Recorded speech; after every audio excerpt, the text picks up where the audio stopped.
सोलापूर कृषी उत्पन्न बाजार समिती निवडणुकीमध्ये भाजप आमदार सचिन कल्याण शेट्टी यांच्या पॅनलचा दणदणीत विजय। कल्याण शेट्टी यांच्या श्री सिद्धेश्वर विकास पॅनलचा 18 पैकी 15 जागांवर विजय। धाराशिवमध्ये महाविकास आघाडीची बॅनरबाजी। शहरातील कामांचं टेंडर 16% वाढीव दरानं देण्याचा बालहट्ट कुणाचा? बॅनरमधून सवाल विचारला। पालकमंत्री प्रताप सरनाईक यांच्या दौऱ्याआधी बॅनरबाजी। निलंबित पोलीस अधिकारी रणजित कासलेची हर्सुल कारागृहामध्ये रवानगी। वाल्मिक कराडमुळे रणजित कासलेला धोका असल्यामुळे हर्सुलमध्ये रवानगी। रणजित कासलेनं वाल्मिक कराडवर गंभीर आरोप केले होते। बीडमधील साक्षी कांबळे हत्या प्रकरणामध्ये जामिनावर सुटलेल्या आरोपीच्या नातेवाईकांकडून साक्षीदाराला धमकी। प्रकरण मिटवून टाका असं सांगत आरोपीचा काका चिरंजीव कदमकडून धमकी। साक्षीदाराची आरोपीच्या नातेवाईकाविरोधात तक्रार। बीडच्या माजलगावमधील ढाबा चालक खून प्रकरणामधील 6 आरोपींना 14 दिवसांची न्यायालयीन कोठडी। आरोपींना माजलगाव न्यायालयामध्ये हजर करण्यात आलं।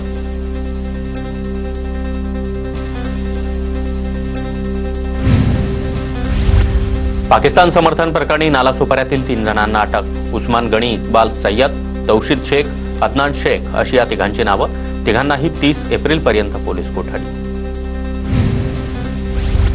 पहलगाम हल्ल्यानंतर पुणे रेल्वे स्थानकामध्ये सुरक्षा यंत्रणा अलर्टवर। पुणे स्थानकावर माहिती कक्षाची उभारणी। स्थानकावर 24 तास सुरक्षा यंत्रणांची गस्त। पहलगाम हल्ल्यानंतर गर्दीच्या ठिकाणी अलर्ट। पुण्यातील प्रसिद्ध लक्ष्मी रस्त्यावर पाकिस्तानच्या झेंड्याचे पोस्टर चिटकवले। रस्त्यावर पायदळी झेंडे चिकटवत पाकिस्तानचा निषेध। पहलगाम हल्ल्याच्या निषेधार्थ सोलापूरच्या करमाळ्यामध्ये मुस्लिम समाज बांधवांकडून आंदोलन। संपूर्ण समाजाकडून भ्याड हल्ल्याचा तीव्र निषेध। जम्मू काश्मीरमध्ये अडकलेले जळगावमधील पर्यटक पुन्हा आपल्या स्वगृही परतले। आजपर्यंत टीव्हीवर पाहिलेला थरा प्रत्यक्षात अनुभवला। जळगावमध्ये परतलेल्या पर्यटकांनी आपबीती सांगितली। परभणीमध्ये वसमत रस्त्यावर पाकिस्तानचे झेंडे लावले। अज्ञाताकडून पाकिस्तान विरोधात रोष व्यक्त।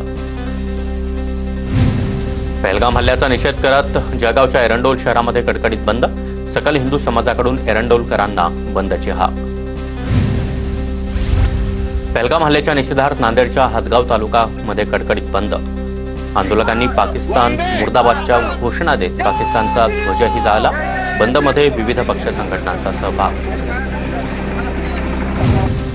कोकणामध्ये सर्वाधिक पाऊस पडत असला तरी सिंधुदुर्गातील काही भागात सध्या भीषण पाणी टंचाई। कुडाळ तालुक्यातील घोटके गावामध्ये पाण्याचा प्रश्न गंभीर। अनेक दशकांपासून गावामध्ये पाटबंधारे विभागाची कोणतीही योजना नाही। बुलढाणा जिल्ह्यामध्ये 31 टँकरद्वारे गावांना पाणी पुरवठा। जिल्हा प्रशासनानं 166 विहिरी अधिग्रहित केल्या। बुलढाण्यामध्ये सध्या भीषण पाणी टंचाई। नागपूरमध्ये उन्हाची तीव्रता वाढली। नागपूर शहरामध्ये रोज 60 टँकरनं पाणी पुरवठा सुरू। पूर्व आणि उत्तर नागपुरात टँकरनं पाणी पुरवठा करण्याची वेळ। चंद्रपूर शहरातील विविध भागामध्ये भीषण पाणी टंचाई।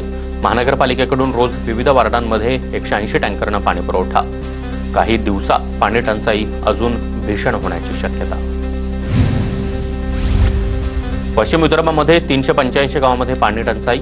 29,679 हातपंपांपैकी 1,026 हातपंप बंद। खडकपूर्णा धरण कोरडं पडलं। 67 टँकर आणि 883 विहिरींचं अधिग्रहण करून गावात पाणी पुरवठा। कोल्हापुरातील अंबाबाई आणि ज्योतिबा मंदिराच्या विकास आराखडा संदर्भातील आढावा बैठक संपन्न। सहपालकमंत्री माधुरी मिसाळ यांनी आढावा बैठक घेतली। बैठकीला अमल महाडिक यांच्यासह देवस्थान समितीचे पदाधिकारी उपस्थित। सिंधुदुर्गच्या मालवणमध्ये शिवरायांच्या पुतळ्याचं काम पूर्ण।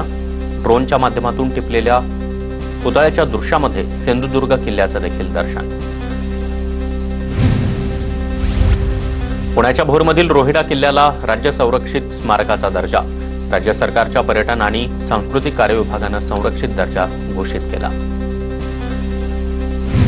अहिल्यानगरच्या अकोले तालुक्यातील रासूर गावामध्ये काविळीचं थैमान। काविळीग्रस्त 100 पेक्षा अधिक रुग्णांवर रुग्णालयामध्ये उपचार सुरू। 22 वर्षीय प्रियंका शेंडे नावाच्या व्यक्तीचा मृत्यू। पुण्यामध्ये दौंडच्या वरवणमध्ये डेअरीच्या राखेमुळे आसपासच्या नागरिकांचं आरोग्य धोक्यात। 2 दिवसांपूर्वी नागरिकांनी प्रदूषणाविरोधात आंदोलन केलं होतं। सदर प्रकल्प बंद का करण्यात येऊ नये असा प्रश्न विचारला होता।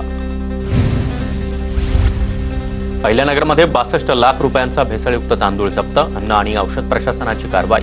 शहरातील MIDC भागामध्ये असलेल्या गोडाऊनवर छापेमारी. नाशिकमध्ये बालविवाह रोखण्यासाठी प्रशासनाकडून विशेष पथक स्थापन. गेल्या वर्षी नाशिकमध्ये 89 बालविवाह रोखण्यात प्रशासनाला यश.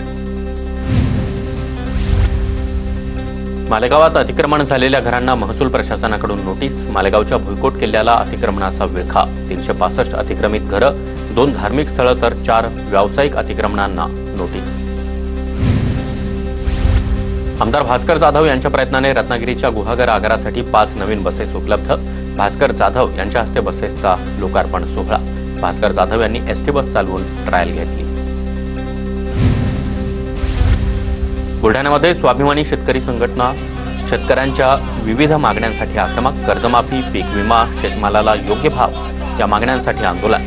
स्वाभिमानीच्या कार्यकर्त्यांना पोलिसांनी ताब्यात घेतलं. आशा आणि गट प्रवर्तक संघटना आयटकचं गोंदियामध्ये 3रं आंदोलन. अधिवेशनामध्ये आशा आणि गट प्रवर्तक यांच्या विविध प्रश्नांसंदर्भात चर्चा. बेरोजगार दिव्यांग कृती समितीचे नांदेड जिल्हाधिकारी कार्यालयासमोर आंदोलन. दिव्यांगांसाठी असलेल्या योजनेची अंमलबजावणी करण्याची मागणी.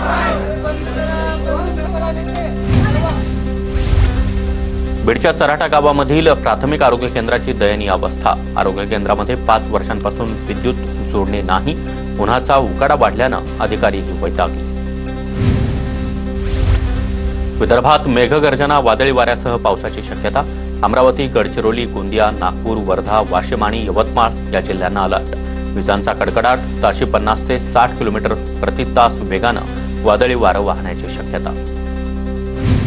भर उन्हात देखील भंडारदऱ्यामध्ये पर्यटकांची गर्दी.